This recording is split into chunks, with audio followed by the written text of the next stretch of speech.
benih yang terus bertumbuh. Salam kasih karunia dari Tuhan kita, Yesus Kristus. Saudara yang dikasihi oleh Tuhan, di dalam dunia yang terus-menerus digerogoti oleh dosa, sering kita mendapati bahwa kerendahan hati menjadi sesuatu yang langka. Dunia sebenarnya tahu arti dari rendah hati. Tetapi hati yang sedang dikuasai oleh dosa, ditambah dengan tekanan hidup karena kebutuhan ataupun karena persaingan, sering membawa manusia hidup dalam mementingkan diri sendiri, saudara. Tetapi tentu saja sebagai anak-anak Tuhan kita tahu bahwa kerendahan hati menjadi sesuatu yang sangat penting untuk kita miliki. Yesus adalah Tuhan. Dan kita adalah umat tebusannya yang sedang dituntun oleh Roh Kudus untuk hidup menyerupai Yesus tentu saja. Nah saudara, kerendahan hati adalah salah satu sifat ilahi dari Yesus. Karena itu tidak mengherankan jikalau benih sifat kerendahan hati itu pasti ada di dalam diri kita. Nah saudara, kerendahan hati dalam diri kita masih berupa benih, saudara. Benih kerendahan hati ini masih harus diusahakan untuk bertumbuh dan terus bertumbuh. Lalu apa yang harus kemudian kita lakukan untuk membuat sifat kerendahan hati ini bertumbuh dan berbuah dalam hidup ini? Ada 4 hal, saudara, yang akan coba kita sama-sama perhatikan. Yang pertama, saudara, mari kita belajar rendah hati dari Tuhan Yesus. Lihat, amati, pelajari yang firman Tuhan katakan, yang Yesus kerjakan, saudara. Berusaha memahami arti dari kerendahan hati yang diajarkan oleh Tuhan Yesus.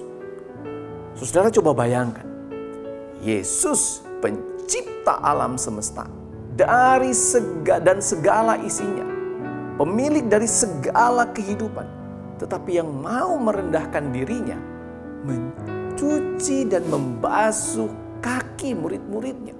Wow, saudara. Lalu coba bayangkan lagi.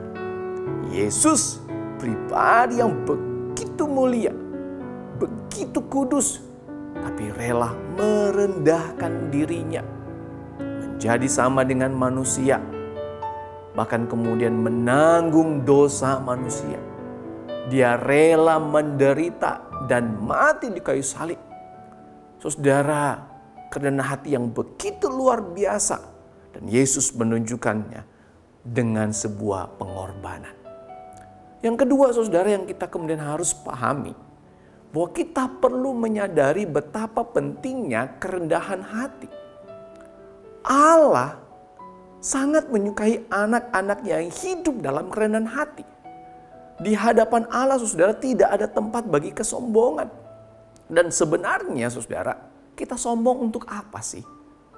Di hadapan Allah semua manusia sama, saudara. Hidup yang kita miliki adalah pemberian Allah.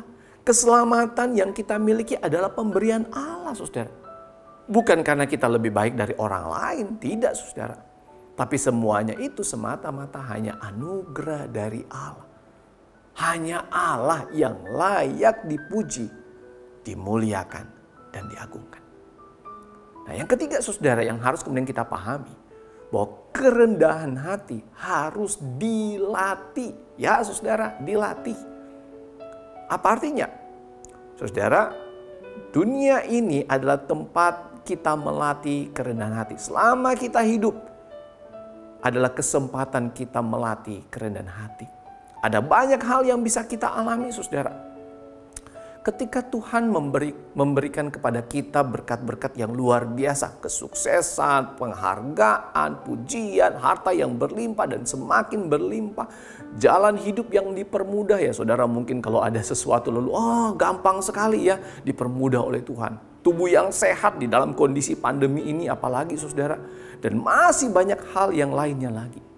Marilah, saudara, kita menjaga hati kita, berusaha menjaga hati kita, pikiran kita, saudara, dengan menyadari semua yang baik ini adalah pemberian Tuhan. Bukan karena saya yang hebat, tidak. Dan semua yang baik ini adalah milik Tuhan. Semua yang baik ini pada akhirnya adalah untuk dipakai bagi kemuliaan nama Tuhan.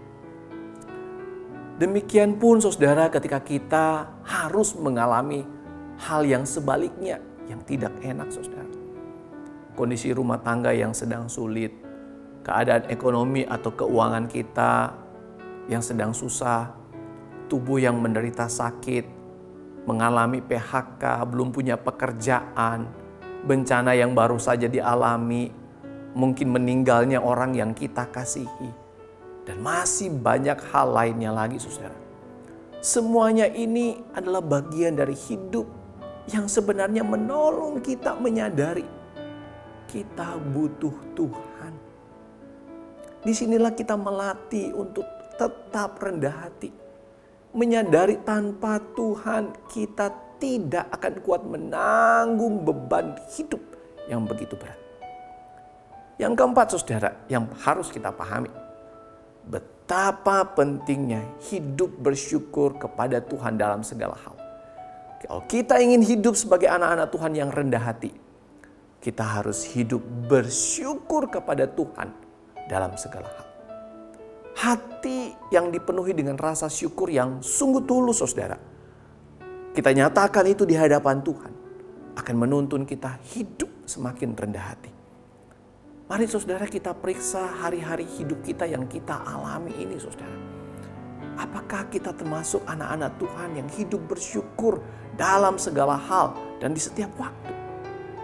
Saudara, ketika kita terus boleh memeriksa dan menyadari saya harus hidup bersyukur, saudara sedang berada di dalam jalan untuk kemudian menumbuhkan sifat kerendahan hati. Saudara, perhatikan yang Tuhan Yesus katakan.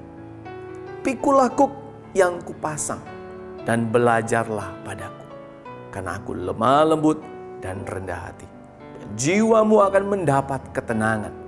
Sebab kuk yang kupasang itu enak dan bebanku pun ringan. Saudara yang dikasihi oleh Tuhan, saya sungguh berdoa kita terus bertumbuh dalam sifat kerendahan hati, sehingga hidup ini semakin maksimal dipakai oleh Tuhan bagi kemuliaan nama Tuhan. Hidup ini sungguh-sungguh menjadi seperti yang Tuhan inginkan. Dimanapun kita berada, di tengah-tengah keluarga, tempat kita bekerja, atau di tempat mungkin umum, di gereja, tempat kita melayani, kita hidup rendah hati. Hidup hanya memuliakan nama Tuhan. Amin. Tuhan Yesus memberkati.